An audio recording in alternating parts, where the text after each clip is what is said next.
Yeah. Okay, and you can So ask me questions anytime. Okay. okay.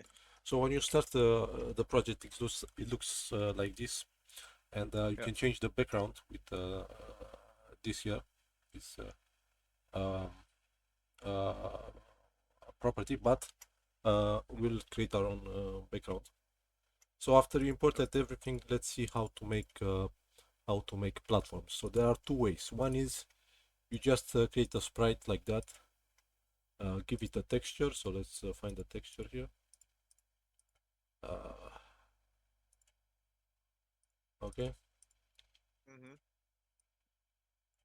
let's say we want just to demonstrate this. Yeah. Yeah. Yeah. Yeah. And then in here in draw mode you change it to tile, so now it's tiled, this image, and you can give it let's say 10 length, Yeah. but this is just visually here, it does not have a collider. So in this Mhm. case you need actually a box collider 2D. We can add it from here, and it will automatically resize it to the size of this object, so you don't Yeah. have to create the size yourself, it's automatically created. So that is one way to do it. Oh, actually, now that I'm looking at this, it's not correct, you see. So Yeah. you should go here in size and put the exact size of that um, sprite. So you see it's width 10, Yeah. you Because put it you is put 10 in the quite the X. same size. Yeah. Yeah. Yeah. Oh, excuse me 1 second, somebody's calling. No problem.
Sorry about that.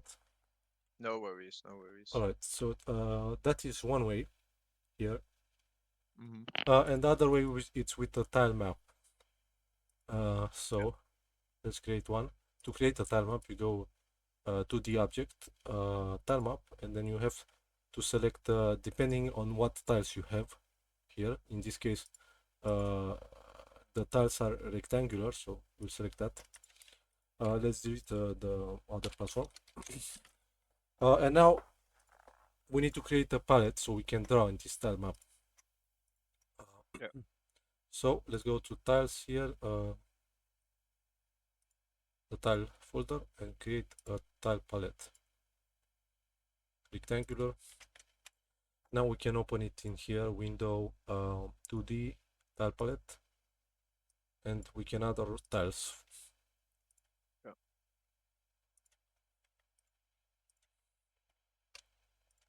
So add everything here, save it in the tile folder. Okay.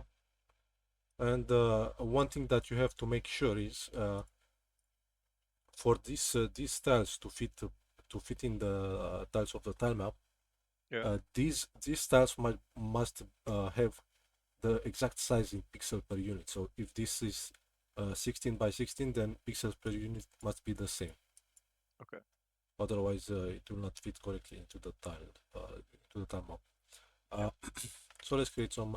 So you can just click and drag like that. You can draw like that, or you can create shift click multiple in here, like that, and you can draw like this also. So Yes. let's put some platforms. Now these are just visual, so to be solid objects we need to add the tile map collider 2D. So this will add a collider to each tile, basically, the tile map. Yeah.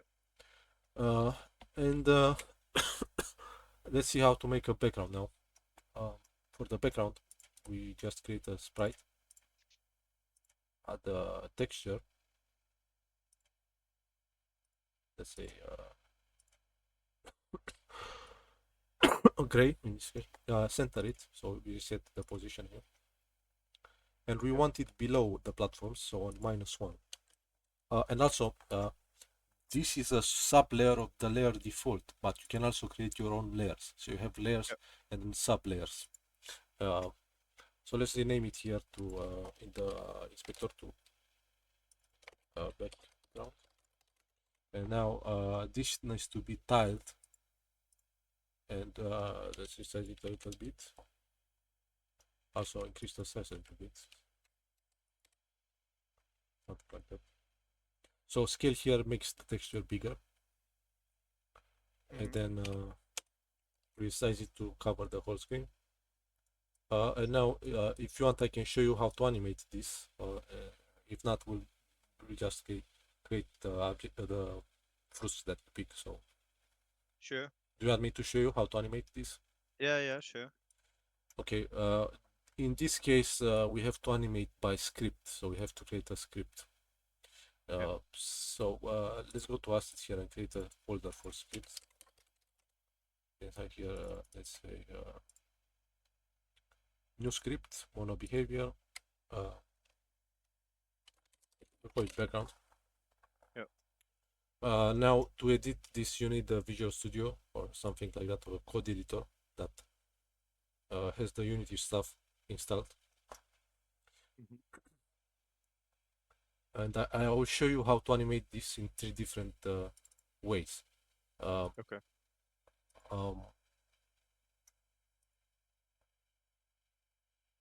1 second. That's in Unity. Every time you make a change or create a script, it takes a while to compile it. Yeah. Unfortunately. No worries. So and also let's resize this background a little bit. I don't like it. That's better. Yeah. So I will show you. So let me explain more what I'm about to do. So we'll just modify the width and the height to create the illusion that it is moving. So you see, if I move, like I increase it on the width, you see it moves towards the on the axis, and also for the height it moves on the axis. But we can actually combine these and move them diagonally. We can move the background diagonally. That's also an option. Okay, let's see. So first, so that's how a script looks like. You see, you have the name of the script here. Don't ask me what mono behavior is. The scripts have this. I'm not sure what it is. And I guess you don't know C#. No. You don't know anything about programming. No, but I'll use AI if I'm very stuck with it. Okay. Okay. Let me explain some basic stuff. Okay, before we get into it. So you know what a variable is. Yeah. So you declare it first. So you create it in the memory. Just you basically create a space in the memory for it. So you first specify what type it is. Let's say int meaning integer, and you give it a name. And now we created that variable in the memory. So like I said, first the type and then the name. And you have int, which is whole number, so -1, 0, 6, stuff like that. Float, which is a real number, so with decimals. So 0 point something, you know. And it's both negative and positive values. You have a string, so that's text basically.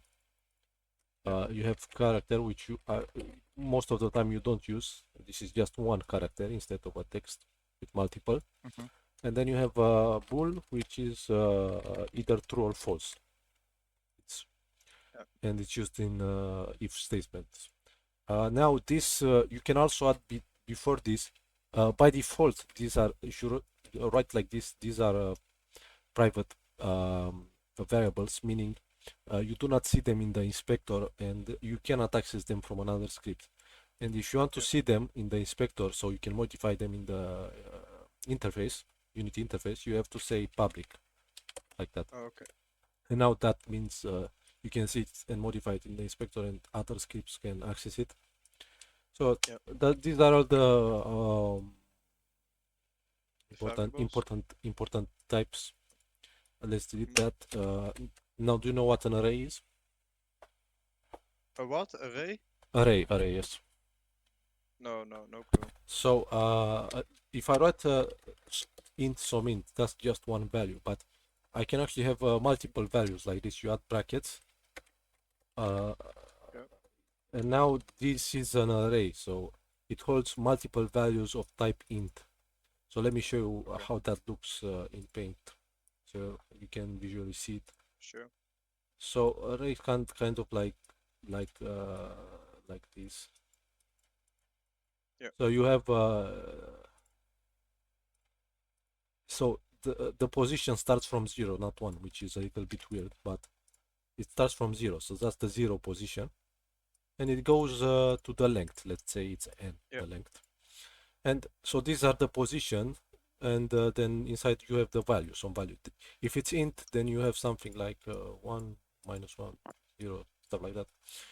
So all the values are the same type. Okay, so that's an array. That's an array. And with arrays, what you need to know is that the length is fixed. It doesn't have. You cannot modify the length of one. Usually use it when you know how many elements you want. But you also have lists. So if I say list like this, like that, wait, I get an error because we need to import system correction. So that's a list. What's the difference? The list, you can change its size and you can add and remove values from it. Okay, that's the difference. So this one, the array has a fixed number, and this one, the list, you can modify it. Like you can add and remove values if you want. That's the difference. Well, that's pretty much all you need to know about variables. But now let's see some like loops. For example, do you know what a for loop is? No. So a for loop, you write, let's say, let me write it first. It's like a cycle, or my guess is a cycle. Yes, with this you loop, you repeat some code, okay? So if I write, so let me explain. So you say for, and then you have to have some sort of variable here that you'll use to control the for, okay? In this case, it's an integer. I called it I, and it starts with value 0, right? So that's the first thing. You create a variable, and then here you create a condition for the for to stop. In this case, it will stop when the I becomes 9.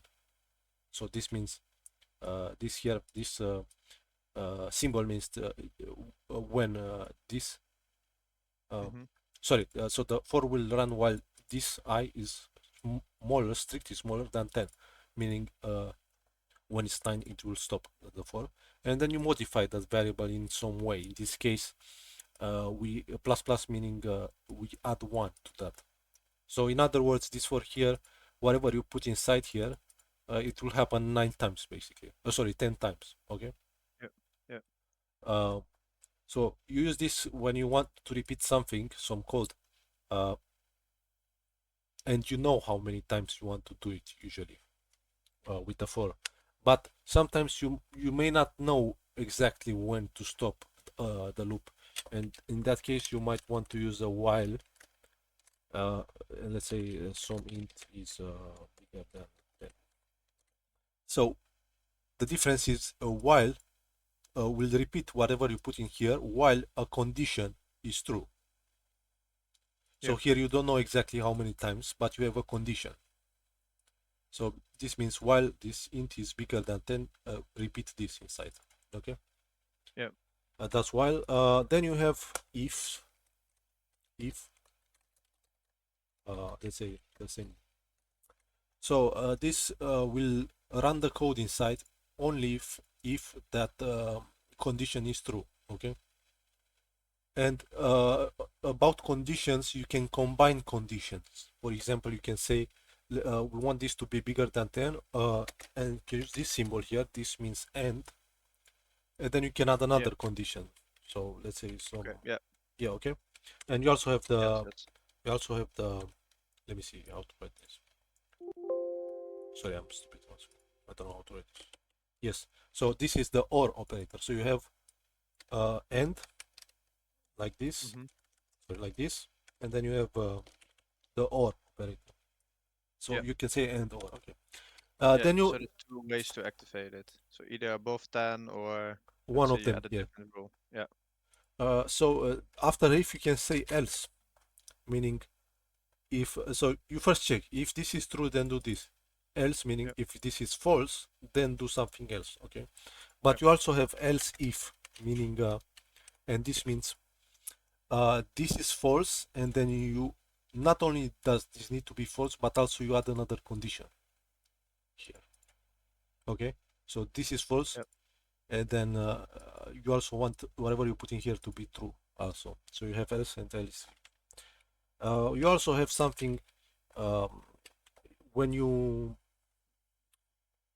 want to go from the start. Let's say we want to go through all the elements of an array of, and it can be anything, can be an int. It doesn't matter the type.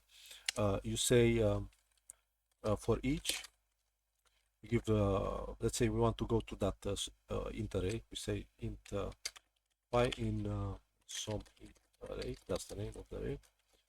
So that will go through each element of that array.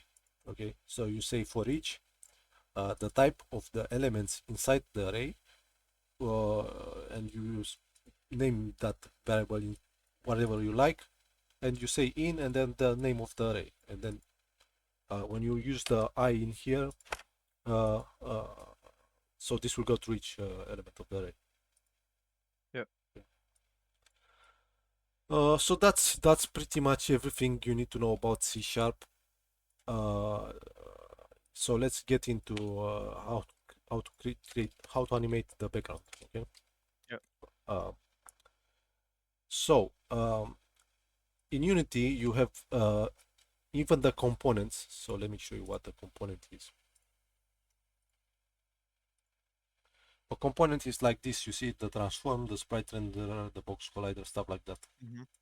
You can get these in variables. So in this case, we want to increase the width and the height of the sprite renderer. So we need that sprite renderer in the script. So we say sprite renderer, and we name it sprite renderer.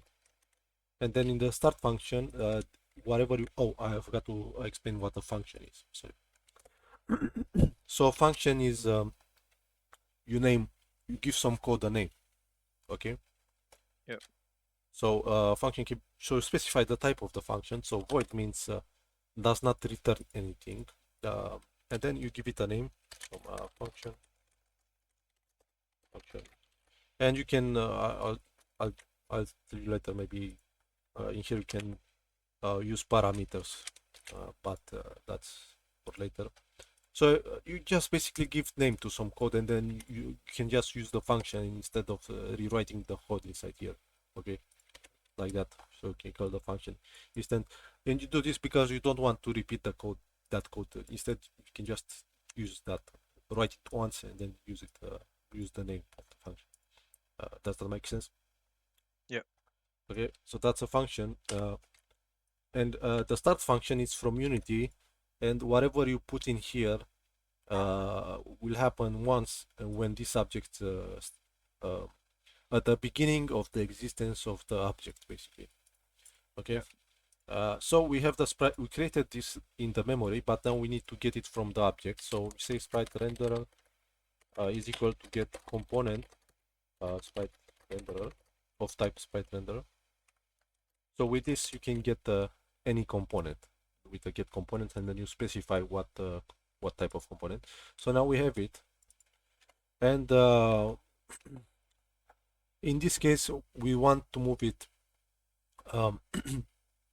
We want to have 3 modes, so we want to be able to move it like that. Sorry, no. Yeah. So horizontally, vertically, and diagonally. So let's say here, let's say public int um, uh, animation type. Okay, so we can select an animation.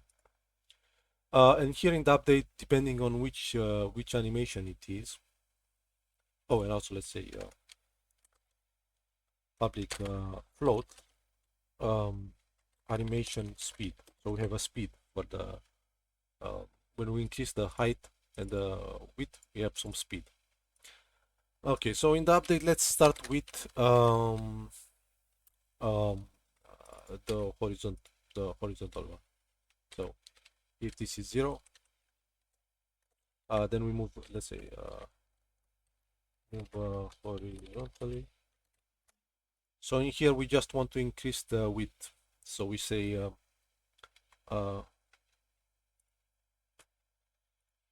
sprite renderer.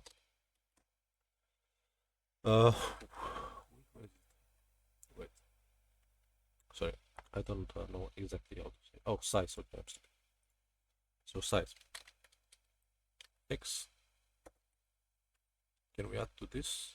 I'm not sure. Plus equal.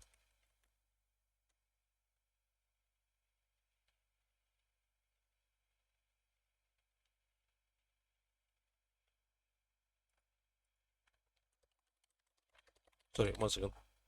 I'm getting an error here. I'm not sure why. Let's see equal.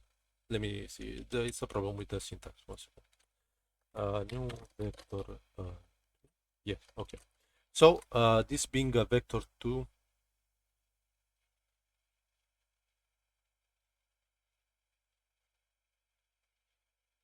Let's just give it some values. Just 1 second to test. Yeah. Oh, my bad. Equal, just equal. Yeah.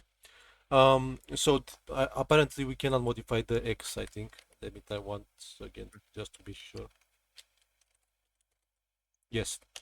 So we cannot modify just one, directly the height or the width. So we have to create a vector too. So a vector has an x and a y value, basically. The x will be the width and the y will be the height. So we maintain that y here because we want just horizontally.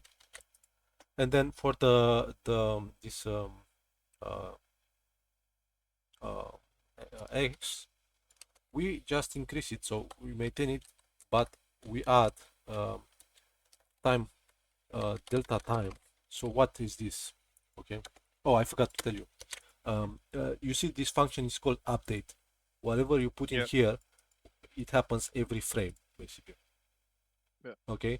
So we check if this will move horizontally, and then we change the size vector to we maintain the y, maintain the x, but on the x we add the time delta time, which is the time difference between frames, and then our multiplied by some animation, by that animation speed that we'll have to play with and find the value. But the issue with this is if we get to a certain size, it will give us an error because the sprite is too big. It reaches a limit. And let's see what that limit is actually. I'm curious. Okay, so it's 50-50. Let's use 50. Okay. So here, if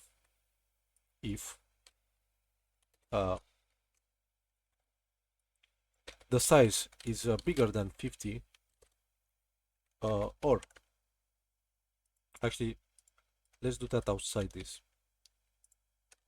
Outside this if. Oh, x. And then if and also or the y it gets bigger than 50. Yeah. So if you get bigger than 50 on either axis, we reset it back to the normal the default size, so that we don't get there when it reaches the limit. So we'll say here float the x, so the x becomes 10 again. We can copy. Oh, sorry, we cannot modify the x. We have to modify the whole size. So no problem. vector 2 10 10. Okay, so if it reaches that limit, we reset it. So that will move it horizontally. For the vertical, let's say here, if. Actually, let's copy that if and modify it a little bit. So if it is 1, we keep the x here, and we add that stuff to the y now, like that. So this is move vertically, and then diagonally. I don't know how to write diagonal. Sorry, so it has not commented. No So problem. if it's 2, then we do this both on the x and the y. So let's take that and add this here as well. So that should be enough now. We need to do a couple of things. We need to give it a type and speed. So in here you see actually we forgot what it. Let's add it here, the background script. So let's try and see how this looks. Let's start with horizontal first.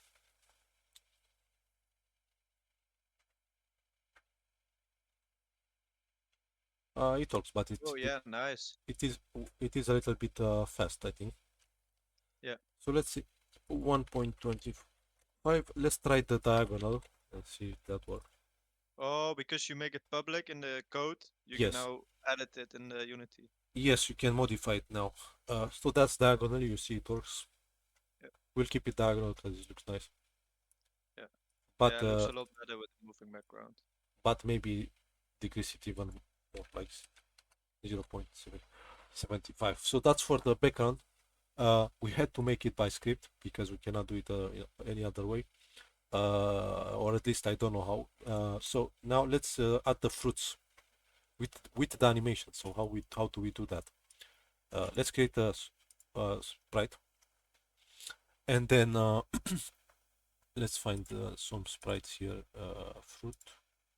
Mine are already split, but if you haven't split it yet, you have to go here, open sprite editor and split it to separate images. But I would like first to go here and change that to pixels per unit, something smaller, like that, so you can see it bigger here. So let's go with Apple. And now we need, for the animation, we need an animator component. And here let's create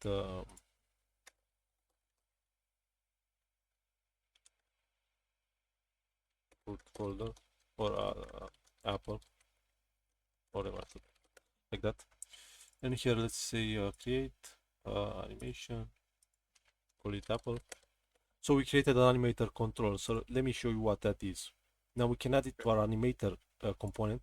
So this is how it looks like. So it's a space where you can manage your animation, but right now we don't have animation, so we have to create one first.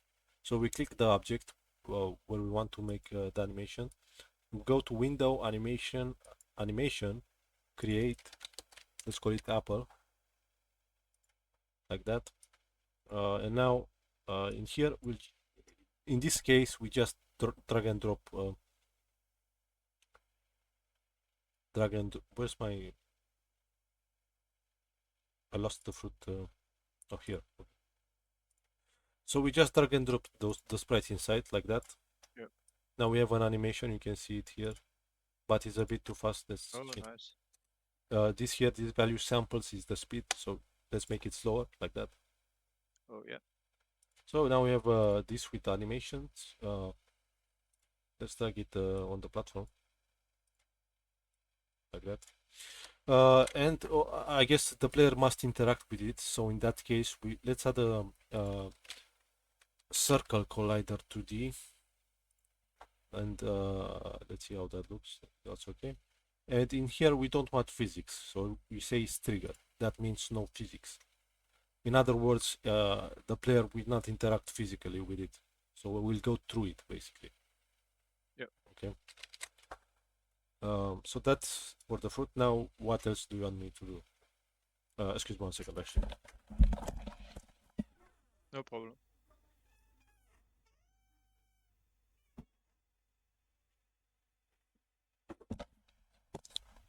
Sorry about that. That was my sister. Oh, no worries, no worries. Okay.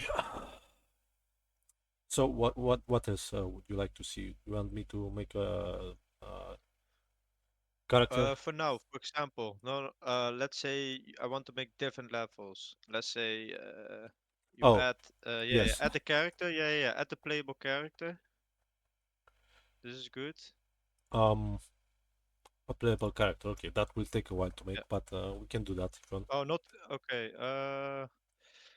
Maybe add the character, and then maybe okay, like a trap, like Oh, maybe something you need to jump. mhm. Yeah, yeah, yeah. Okay. Like Let's start. ball with spikes or something you have like this, you know? Let's start with the player. Yeah.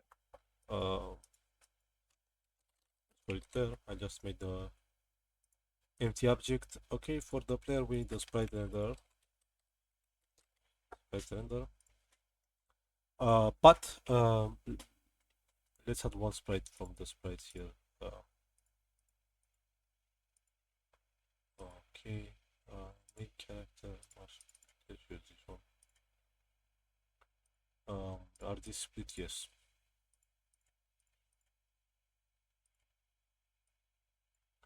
But let's research this a little bit. Maybe even bigger. But yeah. And let's select all of these and make sure that we use point, so it's crisp the image.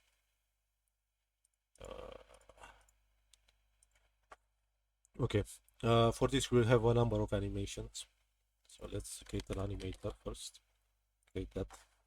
Let's go to animations here. Create a new one. Animator controller. Call it there. We add it here to the animator component, and let's create our animations. Window animation. Okay. Let's go to here. Let's create player idle,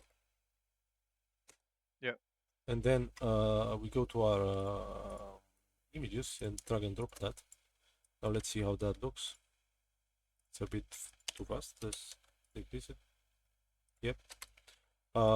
Then we want player run. Let's drag and drop those.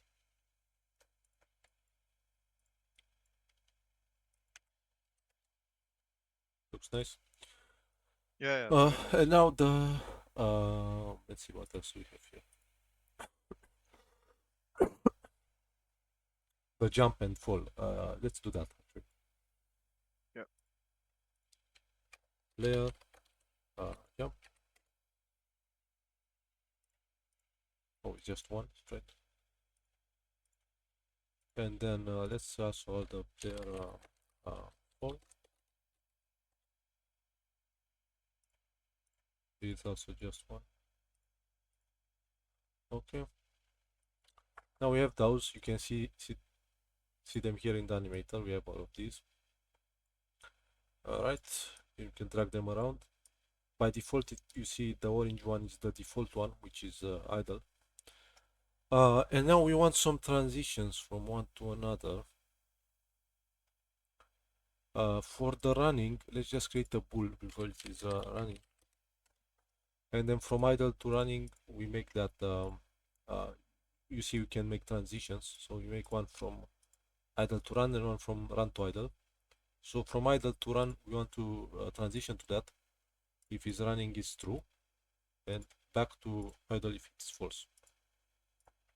So we created the conditions. Those are conditions. Let's see. Yes. Now from idle to jump and from run to jump. Let's do that. Okay. So in this case we want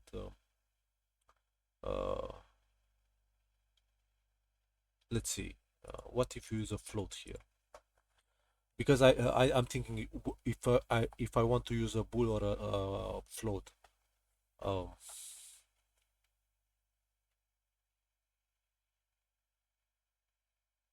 yes, let's use a float here. Okay. Okay. Uh,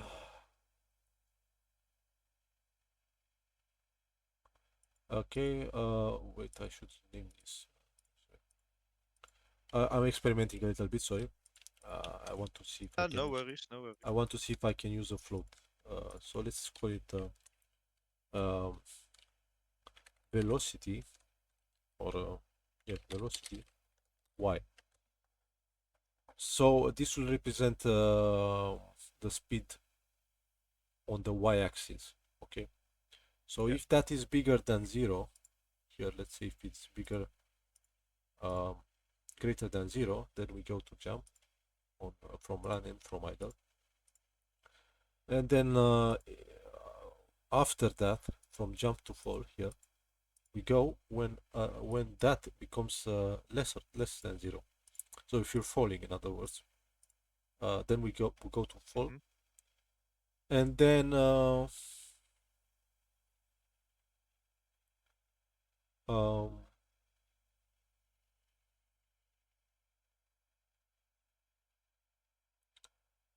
yes, when we touch the ground, we can just go back to idle. I guess. Okay, that seems okay. Time to make the script for this. But before that, let's go here in our scene and give this guy a box collider and resize it a little bit.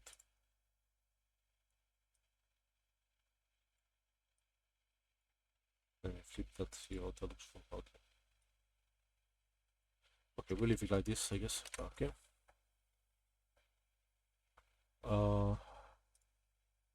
Yes, let's make the script for this. Let's go to our script. Create scripting, model behavior. Let's call this layer control. Add it here. Okay. Oh, I forgot. We also want rigid body on this. Okay. There are two ways to move things in Unity. One is you teleport it every frame a little bit towards the side, towards the direction, or you can use the physics system, so rigid body 2D. Now it has physics. Now this guy here will have gravity and mass, and velocity, meaning movement speed and the direction. So let's add that. We have that. Let's see what player control can open it now. So we need some components. So we need a sprite renderer. We need the animator, and we need the rigid body 2D. Okay, so in the start function, we get all of this from the object. So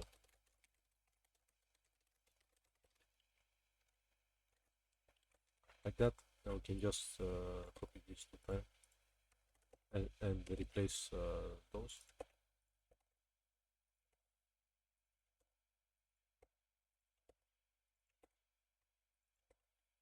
Okay, so we get the, let's comment this get component. Okay. What were the two ways again? You've teleporting, and what was the other one? Excuse me 1 second. 1 second. Okay.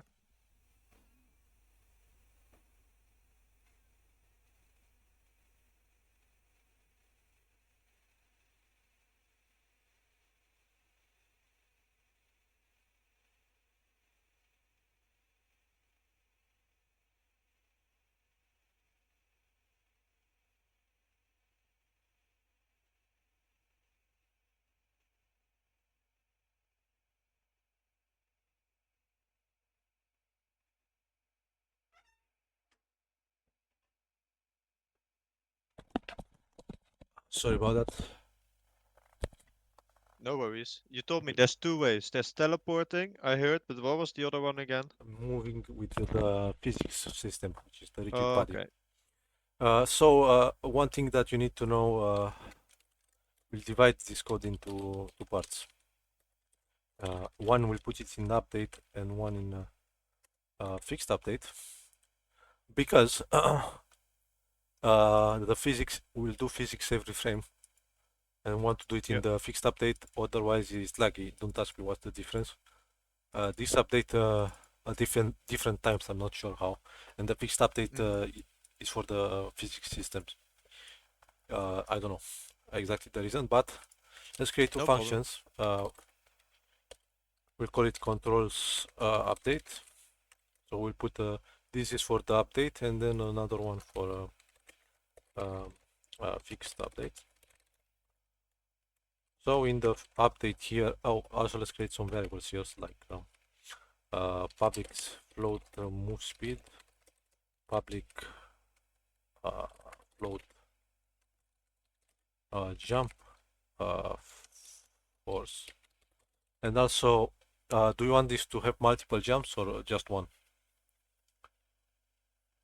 One jump is fine for now, but you can show me quickly maybe. Is it hard to code double jump? No, not that Okay, hard. yeah, you can show me it too then. If I'll it's show easy you to the do, you show me. multiple. So Yeah. if you want multiple, then we have to say here private float jump count, and we start the count from 0. So here we make it by default 0. Let's see. So we need to know if you're moving on the x-axis. So here, let's say private float horizontal axis.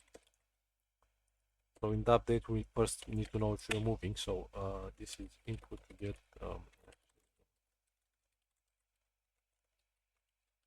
And now there are two ways to get input. One is you say you look for a specific key, or you use the axis. In this case, what this is a float between -1 and 1, and will give us the direction on the on the horizontal axis. Yep. So if you're moving towards left or right. So if you move towards left, then this is -1. If you move towards right, is 1. And if you don't move at all, it's 0. Okay, so in the update we need to get that. Then we check if you're moving. So we check if that is different than 0. And here we want to do some. Let's flip the sprite. So what does flip mean? It's just this. You look towards the direction. You see. Can you see that? Yeah. So we want to flip Yes. it. We want to flip it depending on which direction it is looking. So if the axis is bigger than 0, and now we want to flip it only if it needs to be flipped. So we check if it is already flipped. So sprite renderer,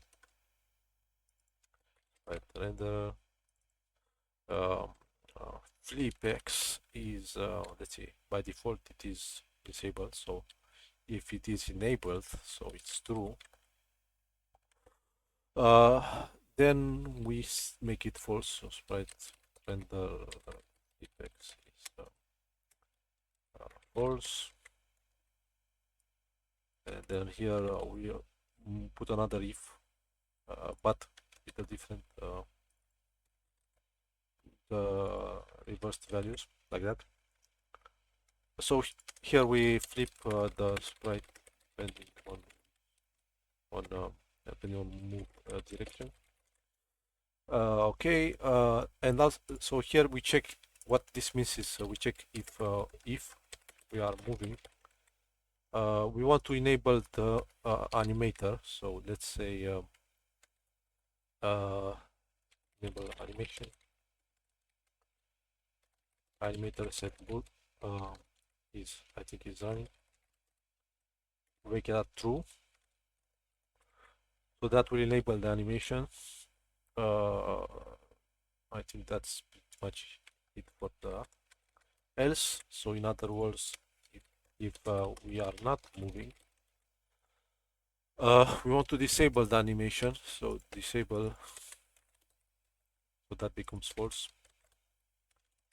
False, like that. That should be enough here. And here in the fixed update, we say that the rigid body linear velocity. Oh, actually, we have we can modify just one. Okay. So the x will be that horizontal axis times move speed. So here we give it speed on and direction. We give it speed on the x-axis. Oh, sorry, not here. My bad. I made a mistake. So let's take all of these, put them in the functions. So we want this to be in the functions here. Okay. Let's see what else. For the jumping, we do it in the update here.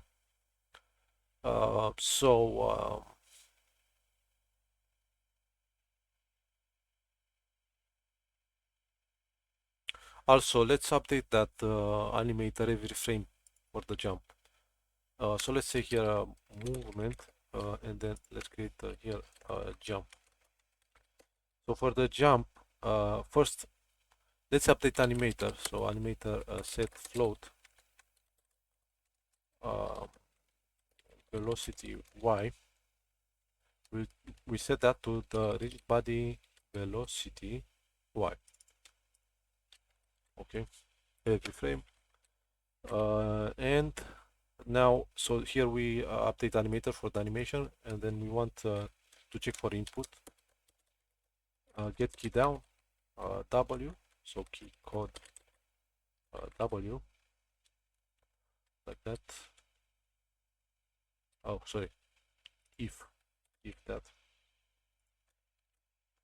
Then we jump. So, oh, and also here, also we want to know if the jump count is smaller than the max jump. But we need to create that variable, and this will be an int. Sorry, not a float. Private. Llama, quickly, Purple told me, Purple is watching, Purple Rave. He told me you should always make colliders or hitboxes smaller than the characters. Well, in this And I tell case, him his mic is not working. in this No, case, this is what he say. That's what he say. yes, yes, but this is a 2D platformer, so Yeah. It depends for 2D and 3D, yeah? yes. So in here we created this maximum jump count. So when we reach that, we cannot jump anymore.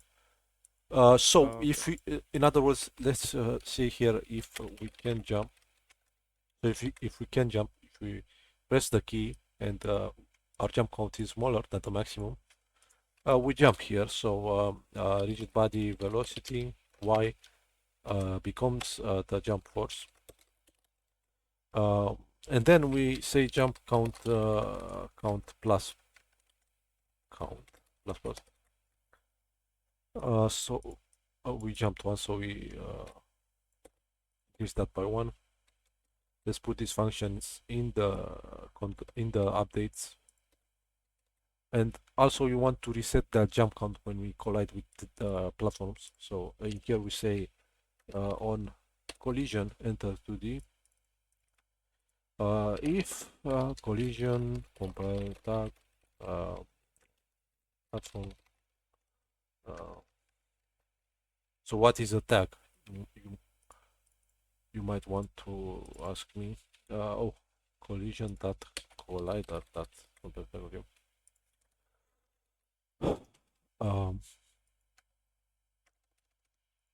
So here we just say jump count becomes 0. So this function on collision enter, everything you put inside happens when you collide with something physically, with physics. And then we check if that object that we collided with, we check if that is a platform. So tag is just a category. If you go here in the editor, let's create 2 tags here. Actually 3 tags. So one is for the player. We set it to player. One for the fruits. Let's create one. Let's say fruits here. And then another one for the platform. So let's go to the tile map here. Let's set it to platform. Both of those. And the apple to fruit. And let's give it some speed and test now. So move maximum jump, let's say 2. Move speed 5.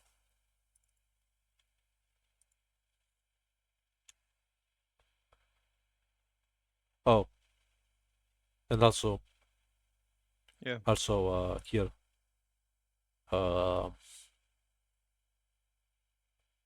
when we collide with the platform, let's go to idle again.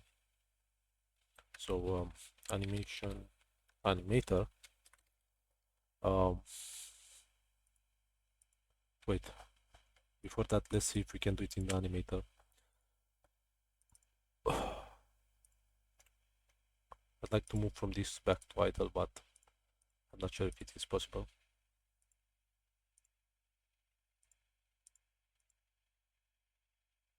Yes, it is not possible, unfortunately. Okay, so we have to do it by script. So animator player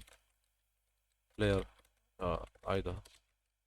So we go back to the idle animation because we cannot trigger transition for sure.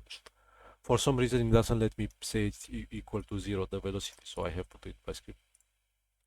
Now it's time to test.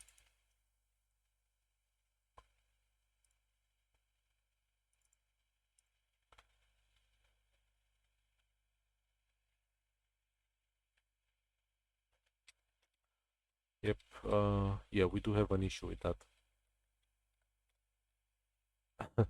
We do have a couple of bugs here. So the first one is it's rotating because we got to freeze rotation in the rigid body. Now it will not rotate. Also, I was being a little bit ambitious with the full animation. Let's delete that from here. Let's delete the velocity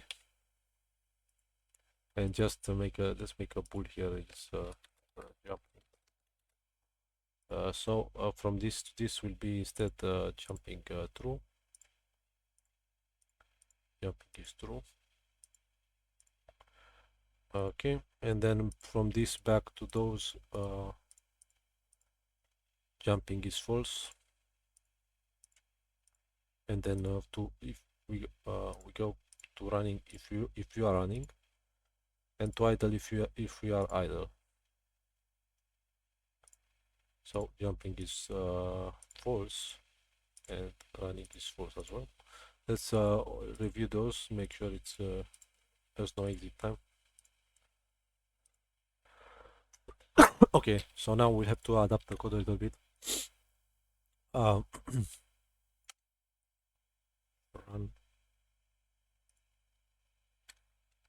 Oh, that's incorrectly run.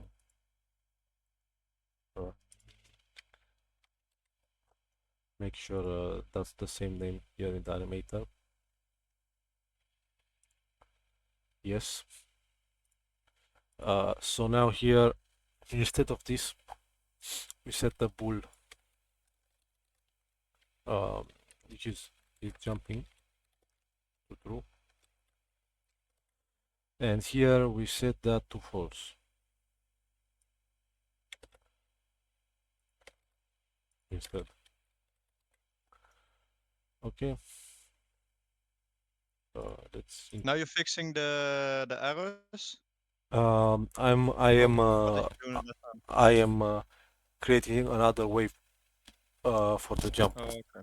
So instead of using I removed the full animation, we just have a jump animation now because it was giving us some errors and some weird behavior. Okay, let's see, increase that speed a little bit. Let's see.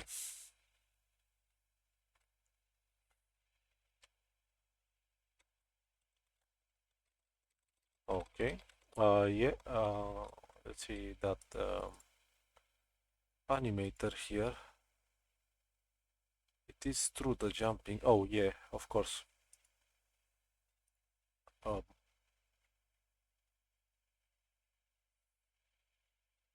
Platform.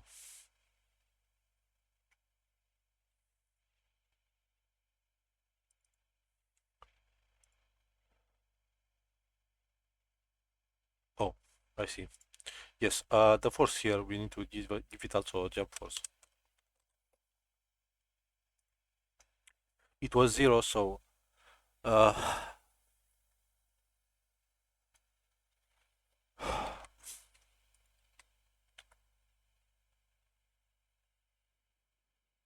Oh, now you're jumping very high.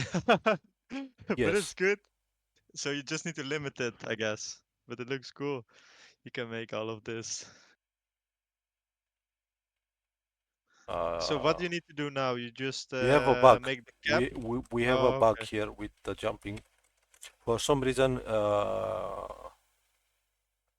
it You does. just need to make it a cap, right? Or how do you fix this? I don't know. Wait one But, second. Let me see. okay. But it's cool that you can create all of this with just code, you know? Yes, but for some reason, Yeah, he's jumping too far that you want. I see, I see. let me But see. you'll Maybe fix I it. can fix it with something here. I see composite collider 2D. Not rigid body. Wait, the composite. Oh, wait, you need a rigid body for that. Okay.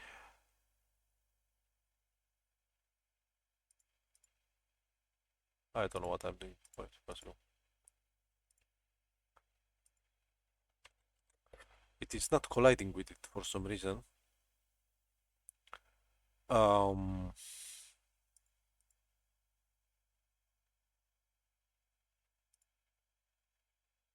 what is that? Okay.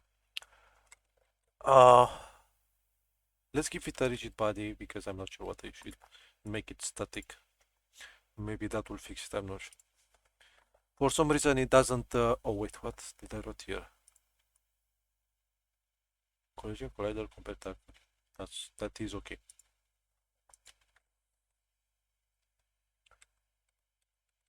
Well, the double jump works. It is limited to, but for some reason, we do not go to um, this here. So let's debug log here. Touched platform. So we display a message. Let's see if this happens or not. This function, because for some reason it is stuck. It is stuck on the jump animation, and that parameter here. It was why is it true by default? Wait. Oh, okay. I'm stupid. Sorry. I'm stupid. Uh, this here should be inside inside here. So Okay. it was making that through every frame because I put that incorrectly. Okay, Okay. that will fix it 100% time, no doubt.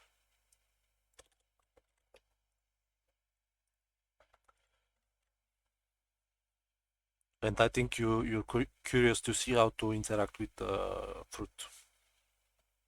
Yeah, it's very cool to see. You can now create this from scratch.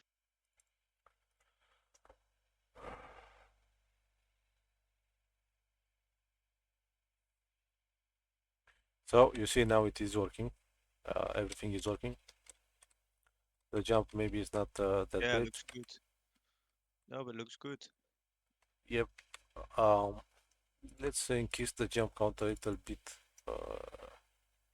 and then interact with the fruit.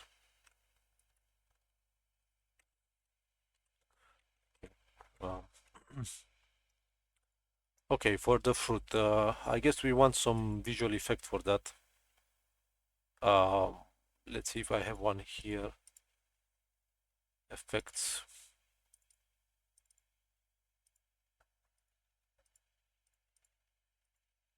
Let's see if I.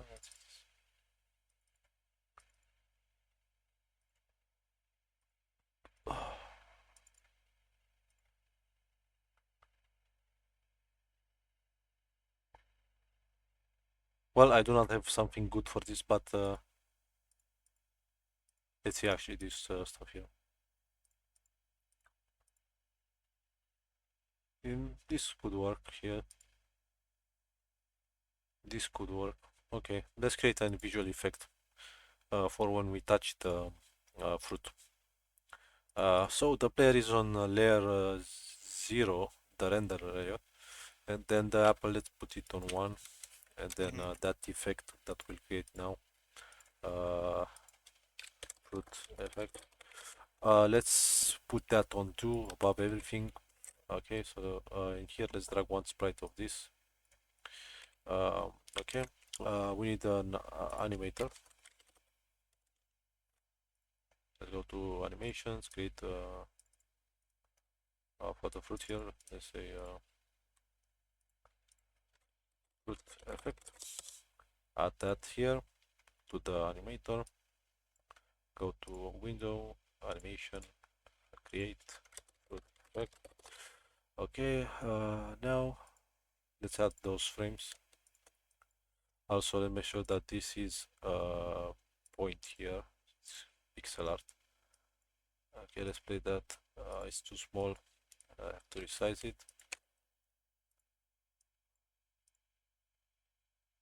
Well, that is too fast, first of all.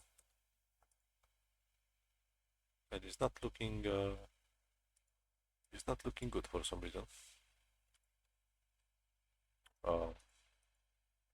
Okay, let's see, maybe in here. Let's select all of these simple. 16.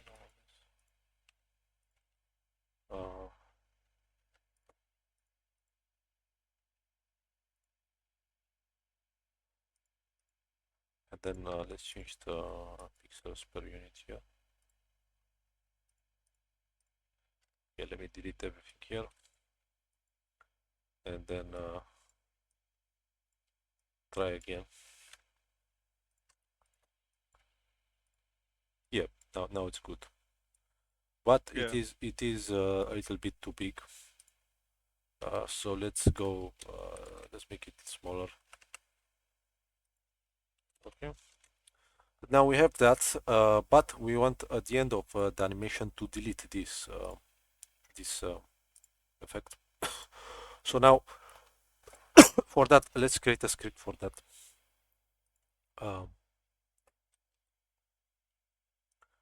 So here, let's say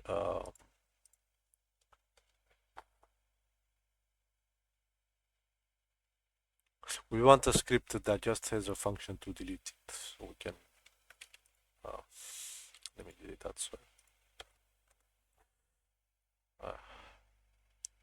It's moving very slowly.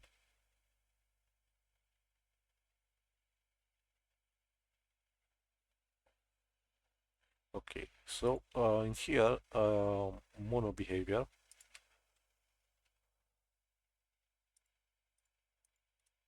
Purple Purple Ra Purple Rave asks, how can you limit the amount of frames you can run the game on? Oh, that's just one line of code. You should follow the documentation. It's just I'll show you actually. But first, let me just 1 second. Destroy. Okay, I just call it destroy function. So how do you limit the frames? You asked me. Let's see. Actually, I'm not sure. Unity set frame rates. You cannot. Yes, you have this here. Application target frame rate. So this will, in other words, this will be the maximum amount of frames that you want the game to have. So you just say application target frame rate and give it a value. I guess if you make it really big, that will be the maximum possible for your computer. So you can say a value, a ridiculous value like 500, and that being the maximum, then the PC will go at its maximum capacity, I guess. So that's how you do it. Okay, so we want this effect to disappear after it finishes. So I created a script, I call it destroy function, and in here we'll just make a public function, public void destroy this object. In here we just destroy game object or this object. And then we can call that function in the animation by placing an event. So an event is some function usually. Some function at some point in the animation. So now if you go to window animation here,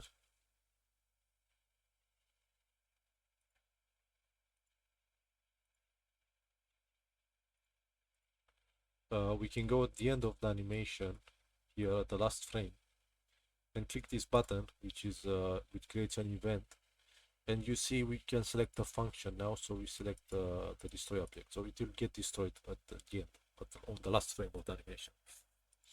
Okay, now we save this in our prefabs folder and we can delete it from the scene. And for the player, when in here in the player controller, let's add on trigger enter 2D,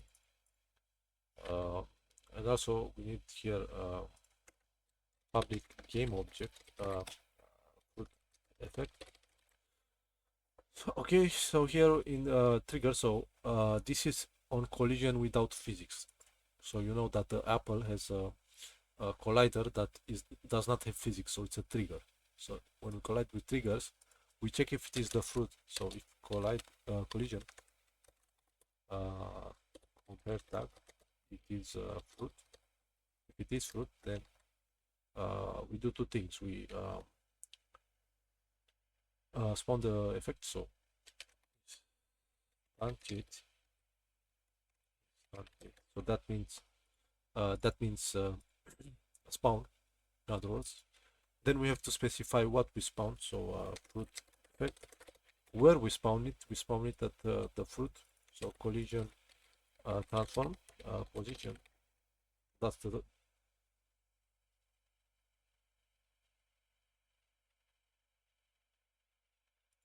what is this one? Okay, let's see.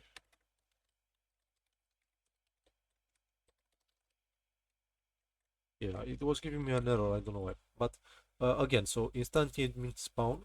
Then you specify which object. Then you specify where to spawn it, and this is the rotation. This means basically 0, 0, 0 on the rotation, so no rotation basically. And then we destroy that fruit. So destroy collision game object. So this collision variable holds the information about the object that we collided with. Okay. So now when we touch it, we should see the effect. But first, let's add that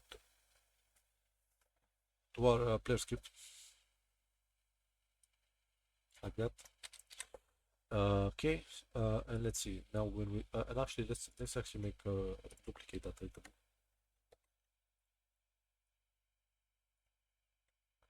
Let's see if this works.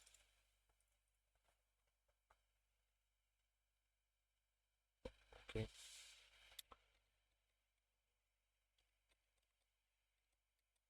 Yep, it works. You see? Can you see that?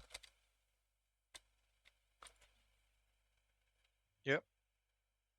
All right. Sorry, I think I was deaf and I did not hear what you said. Yes, yes. Okay. So what you said that you want to see some trap or something, right? Yeah, yeah, yeah. Okay, let's try to click on. Now, for that, the possibilities are many. There are many possibilities. Yes, we have traps here. Let's see what can we do here. Falling platform. The saw. Let's do the saw. Okay.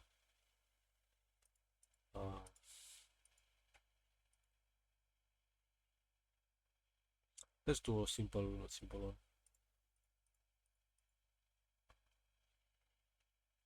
But I also have that. What's the difference? I'm not sure. But oh, why is this? Wait. Yeah, that's split incorrectly. We have to split it again. So let's see here.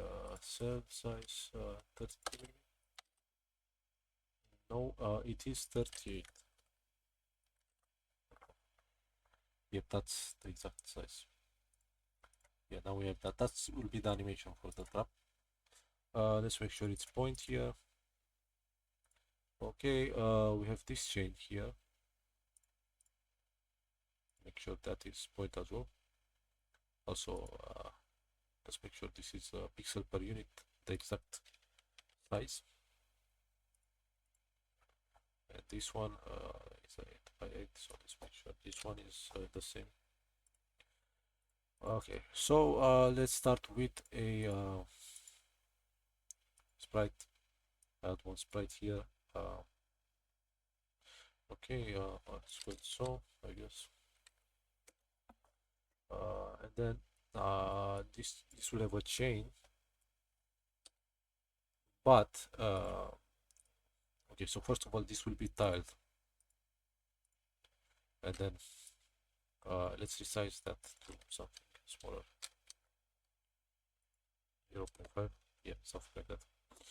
All right, let's rotate that about 90 degrees like that. So this will be what that saw will be moving like that.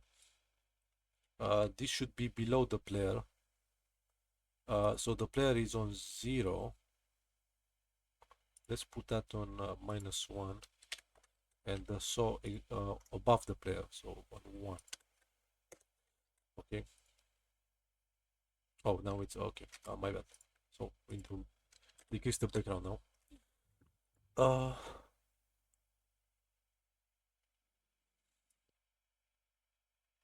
So we need a script on this saw here. Also the player controller.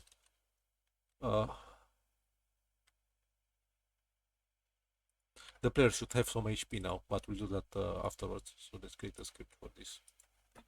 Do it so. And also we want another script here. We'll call it saw collider, because when it reaches the end, we want to change the direction of this. So let's call it saw collider. Okay.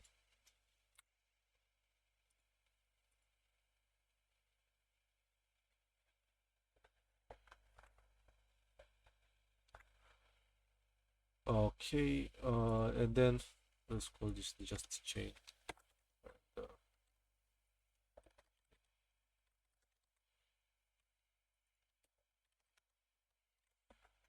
And then on this one, we'll add 2 colliders.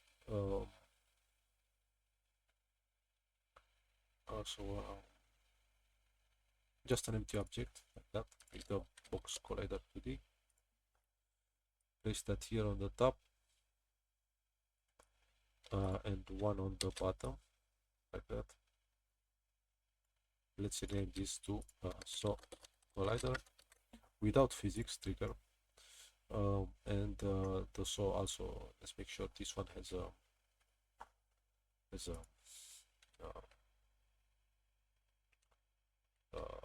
circle collider 2D.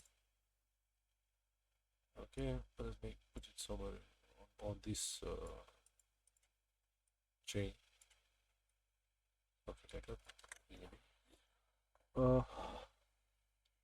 Is trigger as well.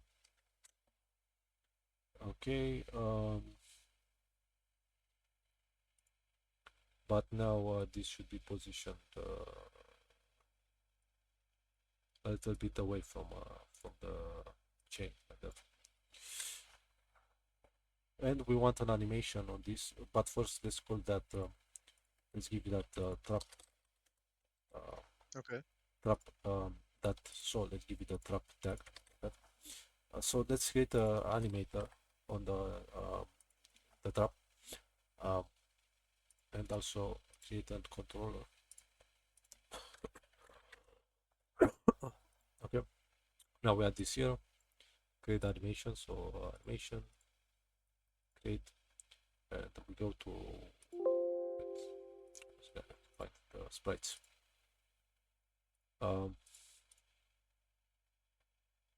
Yes. So this like that. It's a bit too fast. Still a bit too fast. Something like that. Now we have the animation. What else? Mm-hmm. Well, let me see. Yes, now we have to add the scripts to these objects. So to the saw we add the saw scripts like that, and to the colliders we add the saw collider script. Let's give this a tag as well.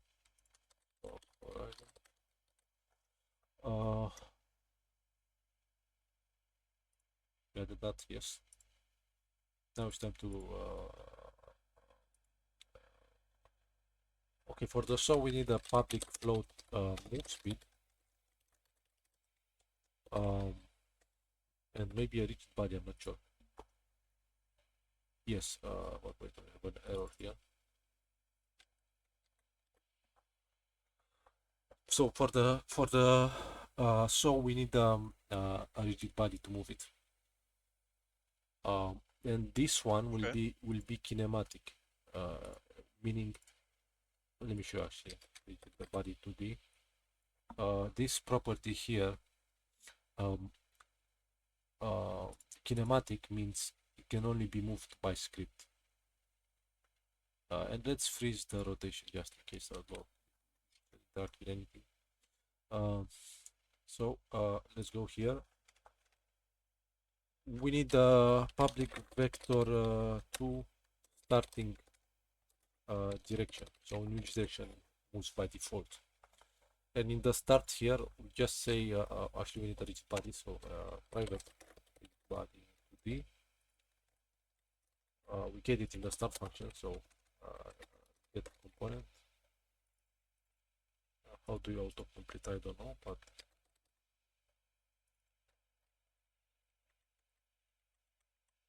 okay, so we get the rigid body and then we start moving. So velocity is not angular but linear velocity, the whole vector 2 will be the starting direction times the move speed.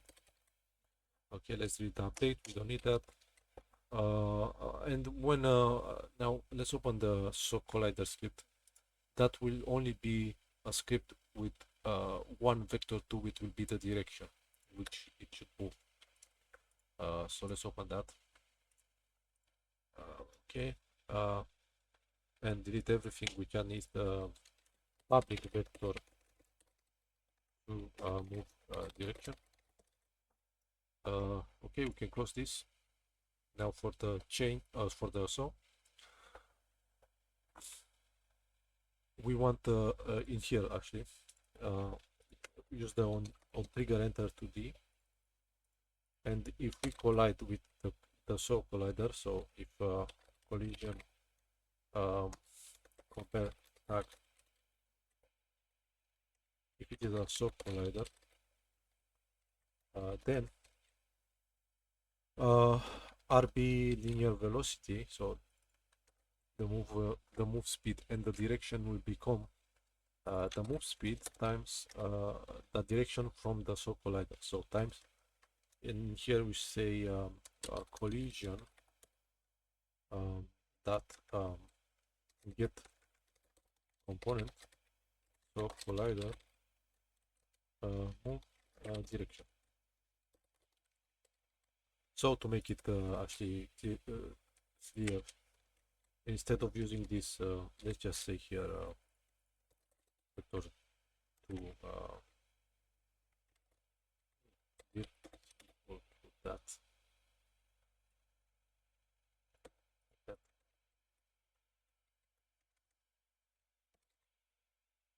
And multiply here. Okay. So we get the direction from the collider, and then we set the velocity to move speed times that direction. Now a couple of things. We need to set the saw here to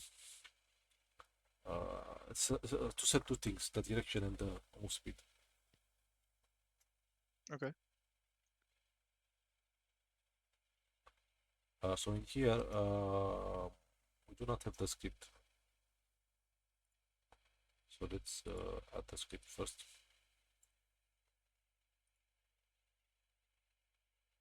The chain. Why does this server kinematic? Oh, I placed that here by mistake. Yeah, my bad. Okay. On this one we want to place a rigid body 2D. Okay. And let's see, kinematic and no rotation. So move speed, so move speed direction will be -1, so down by default. And for this one, so this one here on the top, we want to move down when we go like this. So let's put -1 on the Y, and this should change it so that it moves up. So we put 1 on the Y, so -1 and 1. And now this should work. Let's test it. But it will not collide with the player, unfortunately.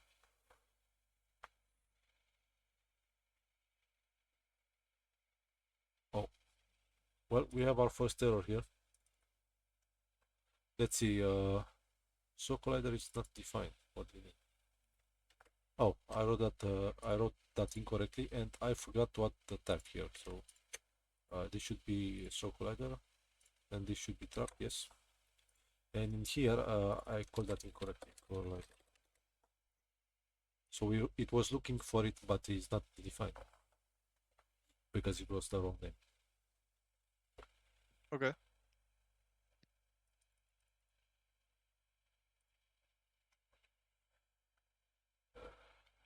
And also I should change the speed of that first.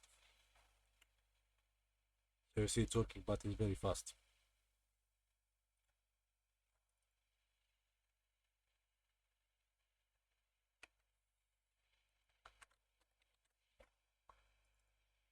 So with the lower speed.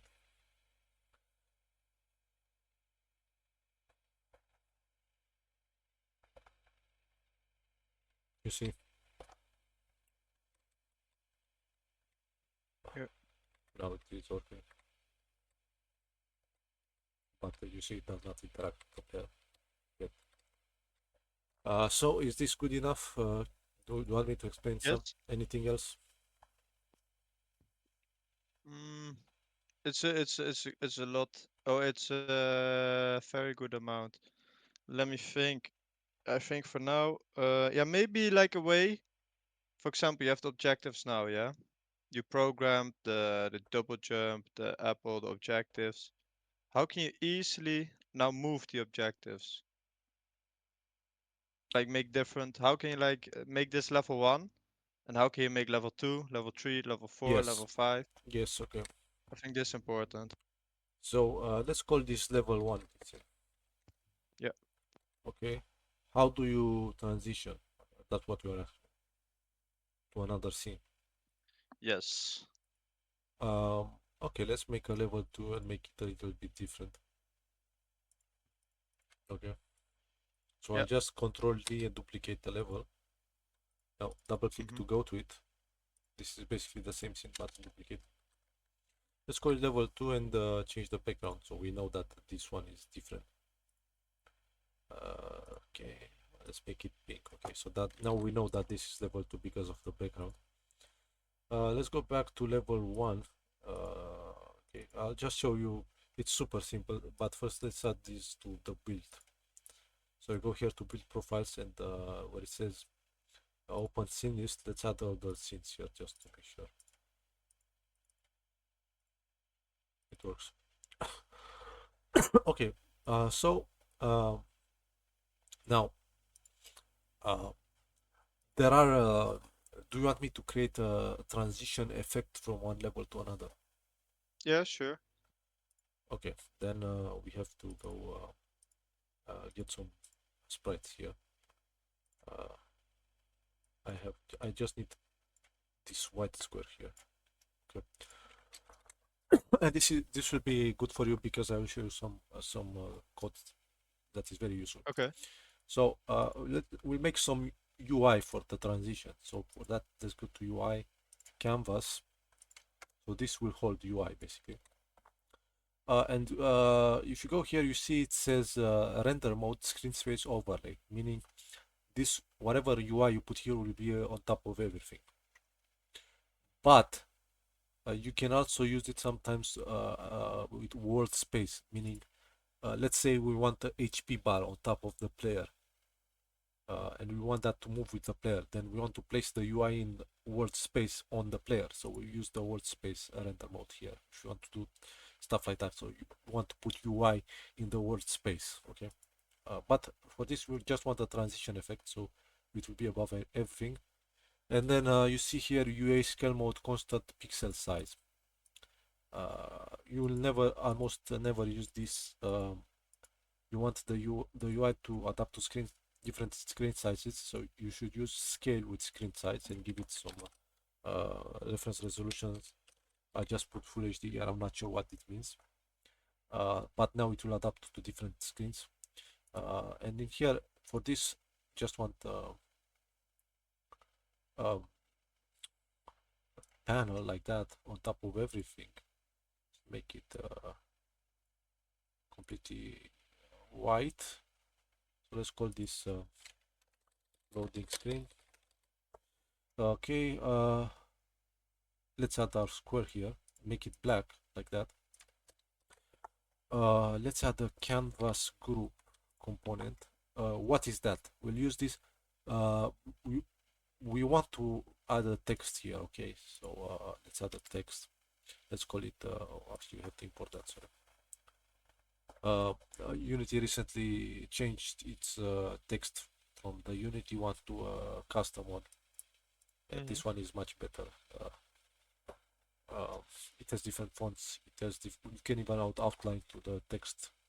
It's much better than the Unity one.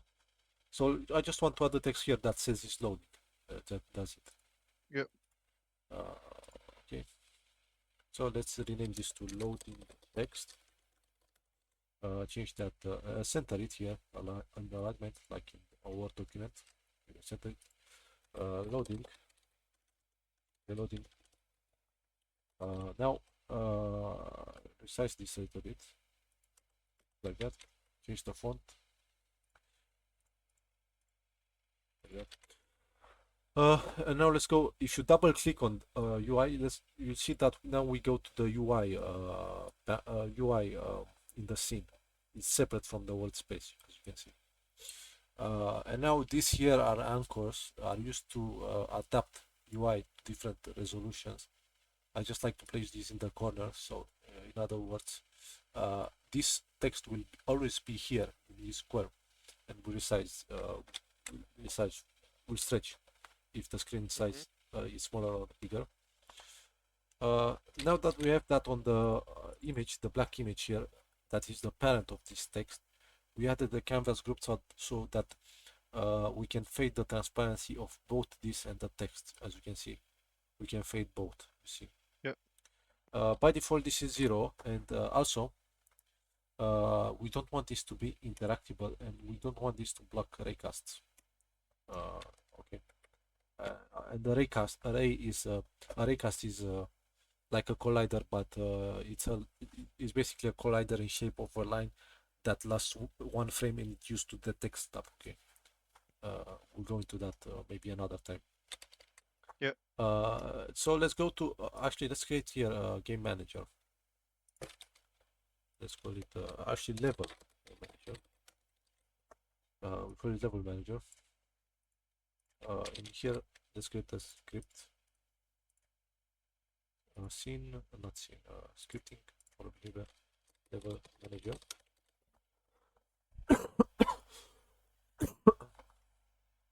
Yeah.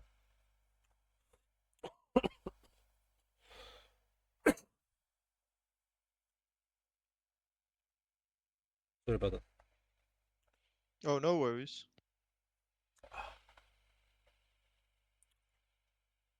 So let's add the level manager here. Open it. So for this, we want to know which level it is. So we create a public level index. Or yes, index. So we know which level it is. And let's create. Let me show you what a coroutine is. Okay. Oh, and also here let's have a public canvas group. But for that, we need to use Unity Engine UI. So if you use the UI stuff, you have to say here using Engine UI. So here loading CG, so canvas group. Let's delete the update and the updates in the start, and let's create a coroutine. Load next table. So for that, we will use something that will be a little bit confusing at first, but I'll try my best to explain. Yep. So we'll use this for here to fade the transparency of that canvas group, so the UI basically. So like I said, we usually use for to repeat something a certain number of times. That is very clear how many times. But a coroutine here, you see, if I say I enumerator and then give it a name, that's a coroutine. A coroutine is used when you have processes that take time. So in a coroutine you can wait time between code. And in a coroutine you must wait at least one frame, meaning this line here. This means wait one frame. Okay. So what is this for here? This is a for where we count time. Okay. Also let's say here also update float loading time. Okay. Or rather load scene. How do I call it now? Okay. Okay, so this for here, you see we make a float t, so this is the real number. So we start from 0, we go to 1, and every frame we add to that t, so plus equal the time difference between frames. In other words, we count time in seconds.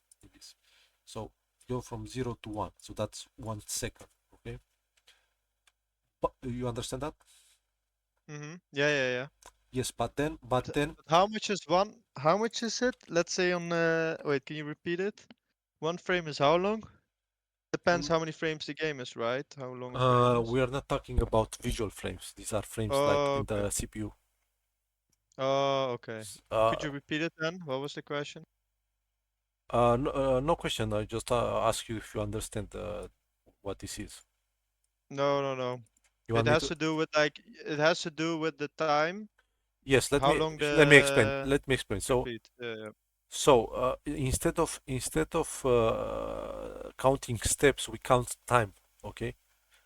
So we start. You see, we declare a float. We'll use this in the for. Float, which is a real number, so a number with decimals. We make it 0, and then this is when we stop, so when it reaches 1, and then every frame, so it goes to this code, waits 1 frame, then adds the time difference between frames to that t. In other words, we count the time in seconds, so the value of the t is the time in seconds. Okay, so if we come from 0 to 1 and we count the time, this will be 1 second, just like this. But then when we add that time between frames, we divide by how long we want this to be. Okay, so that it will last how much time we want it to last in seconds. Does that make sense?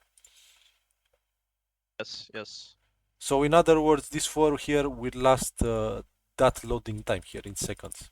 Okay, and let's delete this here. We don't need this. This is for moving objects. We want the transparency, so we'll say loading canvas group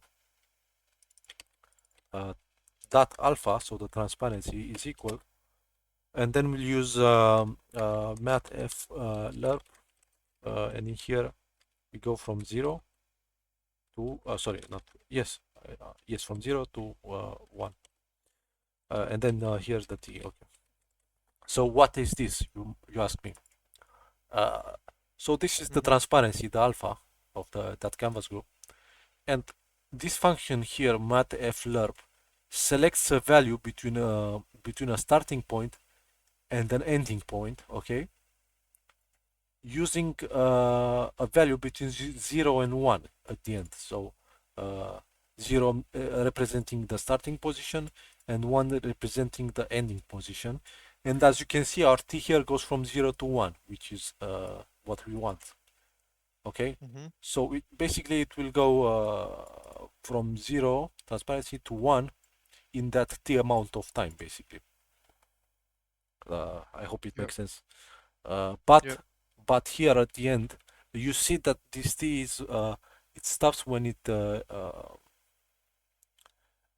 says here it's strictly smaller than 1, so this alpha here will be very close after this 4, it will be very close to that 1, but not exactly 1, so we have to say after the 4 that this is 1 now. Okay, so we make it exactly the ending value, end value. So now we faded uh, what is it? That canvas group. Let's wait a second to make it seem like it's loading. Okay, so we say here the return. You wait for a second. Let's say 2 seconds. Let's wait 2 seconds between the transitions. So in other words, let's say here fade fade alpha of canvas group. Wait some time, and then we transition scene, change scene. Okay, and here we'll say we have to use using Unity engine scene management. So we just say scene manager load scene level, and then plus level index +1, so the next level to string. Yep. Okay, so that will load the next scene. But when we enter that scene, we also want to fade that UI. So let's create another coroutine. We just say fade fade loading CG. Okay, and here we'll just copy this stuff. But instead of going from 0 to 1, we go from 1 to 0. So from visible to invisible, like that. And at the end, let's make it 0, exactly 0. And now at the start, so start function, void start, yeah, that one. Start coroutine. So for coroutine, you can't just say the name like this. You have to say start coroutine, and inside specify which one. Okay, so that will fade the background, and let's see that actually. Yeah, like you make a fade if it like if you go on the level, it fades in Let's and it create. fades out. Let's create. Let's say here. Oh, and also we want to know. Um, here, let's make a bool um, level finished, like that. And in here, let's say it is true. Sorry, false. But then here in update, let's say if I'll just make a simple control, so we press a key and go to the next level, just to demonstrate that it works. So let's say if you press space here, the space key, then also let's check if the level finished is if it isn't finished, then now we make it finished, and then we start that coroutine. So start coroutine, and we make this bool to control this, so that we don't call this again. Okay. And now we need a couple of things.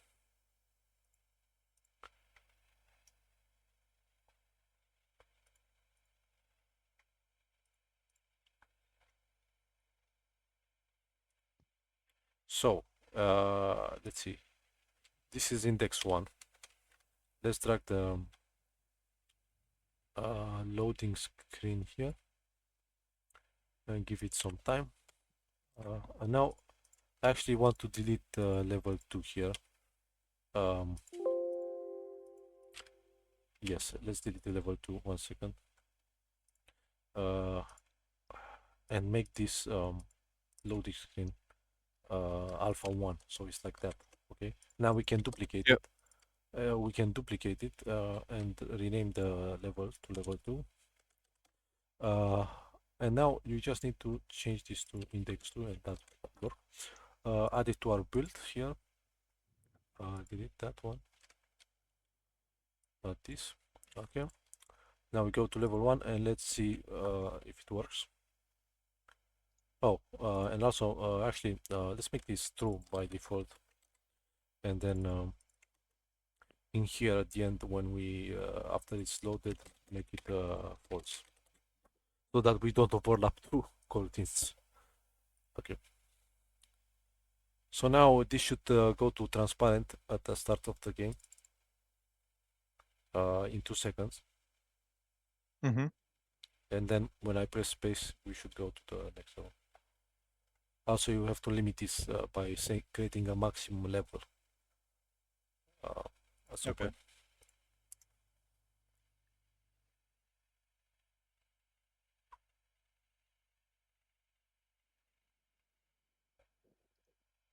So you see that works. Now let's see. I press space, and now we go to the next level. But yeah, it goes to the next level. But the issue is I forgot to change the background. So let me change that real quick.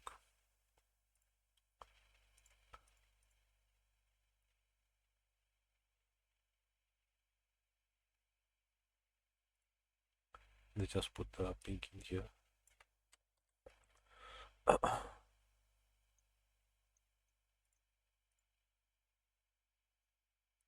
Go back to level 1. Try again just to show you that it works. Yep. Ah, Yeah, after showing this, I'll watch the replay, the recording. But for that, it's so see, I press space and it goes to the next level. oh, nice. You see?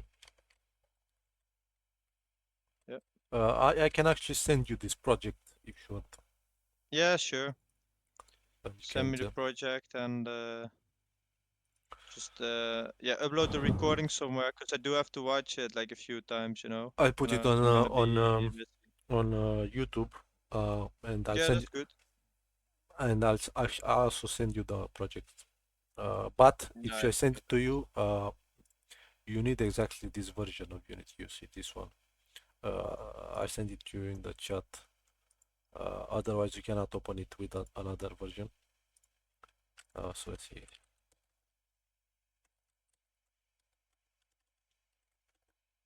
Yeah, that one I sent you to you. Okay.